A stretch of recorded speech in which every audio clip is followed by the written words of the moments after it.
दोस्तों सोचिए, एक शहर जहां सब कुछ था। फैमिली, स्कूल्स, हॉस्पिटल, सिनेमा और जिंदगी का हर रंग। और फिर एक रात एक धमाके ने सब कुछ खत्म कर दिया। लोग घर छोड़कर भागे और फिर कभी वापस नहीं आए। आज हम बात करने वाले हैं चेरनोबिल की, एक ऐसा शहर कि जो दुनिया का सबसे बड़ा न्यूक्लियर घोस्ट टाउन बन गया। क्या आज भी वहां लोग वापस जा सकते हैं? क्या जिंदगी कभी चेरनोबिल में दोबारा लौट सकेगी? तो चलिए शुरू करते हैं, इस कहानी को समझते हैं पूरी सच्चाई के साथ। चैनल पर नए हैं तो ऐसे मजीद हैरानकुन हकाइक जानने के लिए हमारे चैनल सुनो जरा फैक्ट्स को सब्सक्राइब करें और वीडियो को अपने प्यारों के साथ शेयर जरूर करें, क्योंकि शेयरिंग इज केयरिंग। 26 अप्रैल 1986 को यूक्रेन की नॉर्थ में एक शहर था, प्रिपेयर्ड, जहां तकरीबन 50,000 लोग रहते थे। यह शहर स्पेशली बनाया गया था चेरनोबिल न्यूक्लियर पावर प्लांट के वर्कर्स और उनकी फैमिलीज के लिए। सब कुछ नॉर्मल था, लेकिन उस रात रिएक्टर नंबर 4 में से एक सेफ्टी टेस्ट के दौरान टेक्नीशियंस ने कुछ गलतियां की, जिसका रिजल्ट आया एक ऐसा न्यूक्लियर एक्सप्लोजन जो दुनिया में पहली बार ओपन एयर हुआ। यह ब्लास्ट इतना पावरफुल था कि रेडिएशन क्लाउड्स यूरोप तक पहुंच गए। फायर फाइटर्स और प्लांट वर्कर्स ने बिना किसी प्रोटेक्टिव सूट के न्यूक्लियर फायर बुझाने की कोशिश की, और उनमें से कई लोग अगले कुछ दिनों में रेडिएशन पॉइजनिंग से मारे गए। ब्लास्ट के बाद जो रेडिएशन रिलीज हुई वो हिरोशिमा और नागासाकी के एटॉमिक बॉम्ब से 1000 गुना ज्यादा थी। रेडिएशन इतनी डेंजरस होती है कि वो आपके डीएनए को तोड़कर कैंसर, इंटरनल ब्लीडिंग और डेथ तक कर ला सकती है।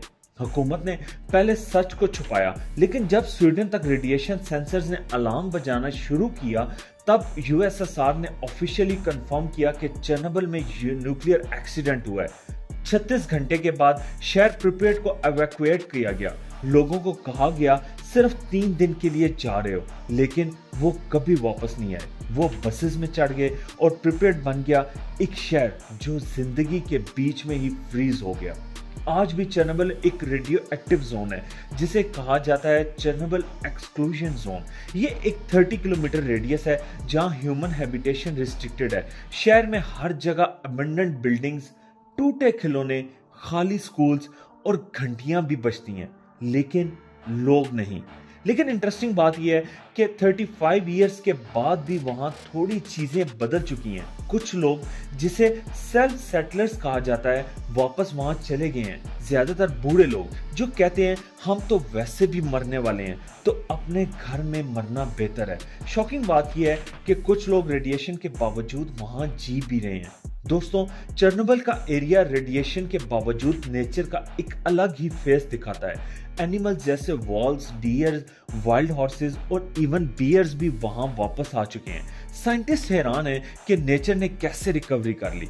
कुछ लोग कहते हैं कि ह्यूमन नेचर के लिए सबसे बड़ा थ्रेट है। जब लोग चले गए तब नेचर ने रिकवर करना शुरू किया, लेकिन इसका मतलब ये नहीं वहां ह्यूमन लाइफ 100% सेफ है। रेडिएशन का लेवल अब कम हो गया है, लेकिन कुछ जगहों पर अब भी लीथल होता है, स्पेशली ग्राउंड लेवल और बिल्डिंग्स के अंदर।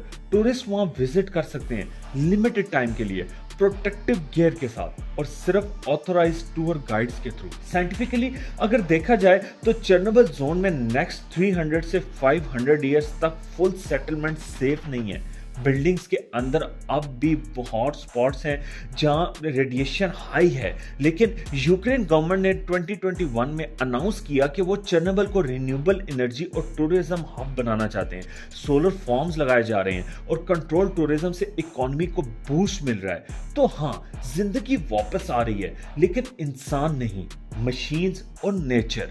इंसानी जिंदगी टेक्निकली वापस आ सकती है, लेकिन फुल टाइम रहने के लिए अभी भी रिस्क बहुत ज्यादा है। चेरनोबिल एक शहर नहीं, एक लेसन बन चुका है कि जब इंसान साइंस को लाइटली लेता है तो उसका रिजल्ट पूरी ह्यूमैनिटी को भुगतना पड़ता है। लेकिन यह भी एक मायरेकल है कि किस तरह नेचर ने अपने जख्मों को भरा। चेरनोबिल हमें याद दिलाता है कि हमारी जिंदगी और एनवायरनमेंट कितनी नाजुक है और किस तरह एक रात सब कुछ बदल सकती है। आपको क्या लगता है, क्या चेरनोबिल में कभी फिर से जिंदगी वापस लौट सकती है जैसे पहले थी, या ये हमेशा एक घोस्ट टाउन ही रहेगा? कमेंट्स में जरूर बताएं। अगर आपको ये वीडियो पसंद आई हो तो लाइक करें, शेयर करें और सब्सक्राइब करें। सुनो जरा फैक्ट्स को। अपना, अपने प्यारों का और अपने मुल्क का ख्याल रखिए।